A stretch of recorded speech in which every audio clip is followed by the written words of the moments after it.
The first 20-30 minutes of my bike ride is usually me trying to just get in my zone.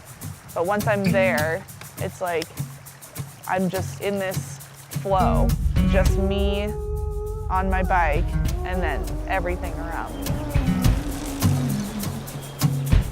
me. You really feel like you become one with the landscape, because if you're by yourself, you are by yourself when you get out there. I mean, I feel totally in my element when I'm there.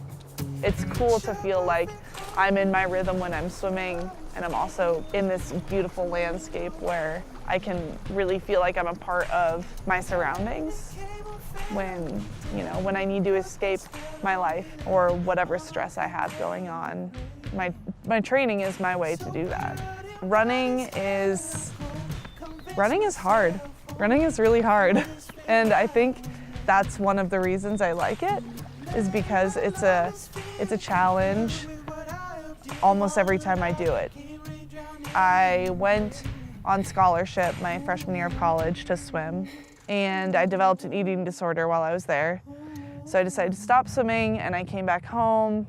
I went through a pretty intense recovery program, and I signed up for this triathlon almost right after I had finished my recovery program. What I discovered through my training, my perspective shifted from what my body looked like to what my body could do.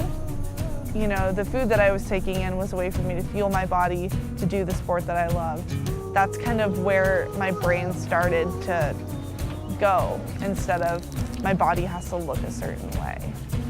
So I signed up just kind of on a whim for a half Ironman. It was hard, but I loved it so much, and I signed up for another one the next day.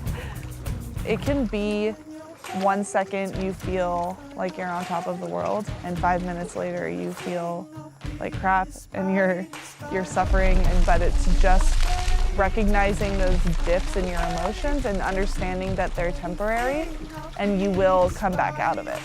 And the races are awesome, but the training is the majority of what you do. But it's not always about, oh, I have to be suffering all of the time. Sometimes it's just about going out and doing it and enjoying it and doing it because you love it, and not about necessarily the way it makes you look, but the way it makes you feel. And it's always learning and growing as an athlete and as a person, really. Just looking around and appreciating everything around me.